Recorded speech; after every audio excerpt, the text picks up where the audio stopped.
എറണാകുളം അങ്കമാലി അതിരൂപതയിലെ വൈദികൻ തന്റെ അനുജന്മാരായ ഡീക്കന്മാർക്ക് വേണ്ടി സ്നേഹപൂർവ്വം എഴുതുന്ന ഒരു കത്ത് സോഷ്യൽ മീഡിയയിൽ കണ്ടു. അതിങ്ങനെയാണ്: എറണാകുളം അതിരൂപതയിലെ 2023-2024 ബാച്ചിലെ ഡീക്കന്മാരുടെ പൗരോഹിത്യ സ്വീകരണം തീരുമാനമാകാതെ അനന്തമായി നീളുകയാണ്. അതിരൂപതയിൽ എങ്ങും യാതൊരു തടസ്സവുമില്ലാതെ സഭ നിർദ്ദേശിക്കുന്ന ഏകീകൃത കുർബാന അർപ്പിക്കാൻ സാഹചര്യം ഉണ്ടായാലേ അവർക്ക് പട്ടം കൊടുക്കാനാവൂ എന്നതാണ് വത്തിക്കാന്റെ ഖണ്ഡിതമായ നിലപാട്.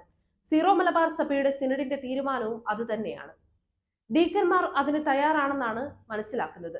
ഏതാനും വിമത വൈദികരാണ് അതിന് സമ്മതിക്കാതെ സമ്മർദ്ദം ചെലുത്തി അവരെ അതിൽ നിന്നും തടയുന്നത്. ഇതിന്റെ പേരിൽ പ്രചണ്ഡമായ വ്യാജ പ്രചാരണമാണ് അവർ അഴിച്ചുവിടുന്നത്. ഇതെല്ലാം സഭയുടെ അന്തരീക്ഷത്തെ വല്ലാതെ മലിനീസമാക്കിയിരിക്കുകയാണ്. ഈ സാഹചര്യത്തിൽ അവർക്ക് പട്ടം കിട്ടിയെന്ന് തന്നെ ഇരിക്കട്ടെ, എന്തായിരിക്കും അവരുടെ മാനസികാവസ്ഥ? വളരെ നിഷേധാത്മകമായ ഒരു മനോഭാവം അവരിൽ രൂപപ്പെട്ട് കഴിഞ്ഞിരിക്കില്ലേ? എങ്ങനെയാണ് അവർക്ക് സഭയുടെ സ്നേഹത്തിന്റെയും ഐക്യത്തിന്റെയും അനുരഞ്ജനത്തിന്റെയും ശുശ്രൂഷ ആത്മാർത്ഥമായി ചെയ്യാൻ കഴിയുക? അതുകൊണ്ട് ഡീക്കന്മാർ ഗൗരവമായ പര്യാലോചന നടത്തണം. ഇത് നിങ്ങളുടെ വിളിയും ജീവിതവുമാണ്. ഏതാനും വിമത കോമരങ്ങൾക്ക് പന്താടാനുള്ളതല്ല നിങ്ങളുടെ ജീവിതം. വേറെ ഏതെങ്കിലും മിഷൻ രൂപതകളിൽ ചേർന്ന് പട്ടം സ്വീകരിക്കുന്ന കാര്യവും ആലോചിക്കാം.